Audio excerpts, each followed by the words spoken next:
ഉത്തര കേരളത്തിലെ അതിപ്രശസ്തമായ ചീമേനി ശ്രീ വിഷ്ണുമൂർത്തി ക്ഷേത്രത്തിലെ കളിയാട്ട മഹോത്സവം മെയ് 15 സമാപിക്കും. ഈ വാർത്ത നിങ്ങൾക്കായി അവതരിപ്പിക്കുന്നത് സോനാങ്കോട്, ചെറുപുഴ, പാടിയൊട്ടിച്ചാൽ, ആലക്കോട് ആൻഡ് വെള്ളരിക്കുണ്ട്. ഉത്തര കേരളത്തിലെ അതിപ്രശസ്തമായ ചീമേനി ശ്രീ വിഷ്ണുമൂർത്തി ക്ഷേത്രത്തിലെ കളിയാട്ട മഹോത്സവം മെയ് 15 സമാപിക്കും. മെയ് 4 മുതൽ നടന്നുവരുന്ന മഹോത്സവത്തിൽ അഭൂതപൂർവമായ ഭക്തജന തിരക്കാണ് ക്ഷേത്രത്തിൽ അനുഭവപ്പെട്ടു വരുന്നത്. കളിയാട്ടത്തിൽ രക്തചാമുണ്ടിയുടെയും വിഷ്ണുമൂർത്തിയുടെയും കോലങ്ങളാണ് രാത്രി സമയങ്ങളിൽ കെട്ടിയാടിക്കുക. യാദവ സമുദായത്തിന്റെ തായ്വഴിയിൽ ആചാരാനുഷ്ഠാനങ്ങൾ നടത്തിവരുന്ന ക്ഷേത്രത്തിൽ വിദൂര ദിക്കുകളിൽ നിന്നും അനവധി ഭക്തരാണ് ദർശനത്തിനും അനുഗ്രഹത്തിനുമായി എത്തിച്ചേരുന്നത്. സമാപന ദിനമായ മെയ് 15 രാവിലെ രക്തചാമുണ്ടിയുടെയും തുടർന്ന് 12 മണിയോടെ വിഷ്ണുമൂർത്തിയുടെയും തിരുപ്പുറപ്പാട് നടക്കും.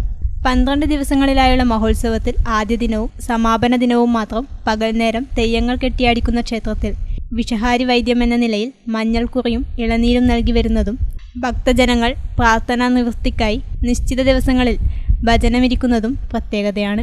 അന്നദാനത്തിന് ഏറെ പ്രാധാന്യമുള്ള ക്ഷേത്രത്തിൽ ഉത്സവകാലത്ത് മാത്രം 3 ലക്ഷത്തിലേറെ ആൾക്കാരാണ് അന്നദാനത്തിൽ പങ്കാളികളാവുക.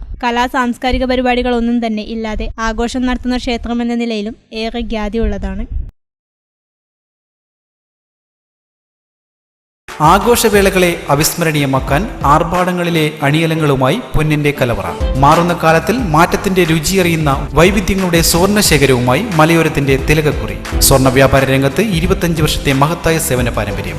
നവീന രീതിയിലുള്ള ഡിസൈനുകൾ, വിപുലമായ ശേഖരം, വിശ്വസ്തത. മലയോരത്തിന്റെ മനസ്സറിഞ്ഞ ഷോറൂം. സോനാങ്കോട്, ചെറുപുഴ, പാടിയൊട്ടിച്ചാൽ, ആലക്കോട് ആൻഡ് വെള്ളരിക്കുണ്ട്.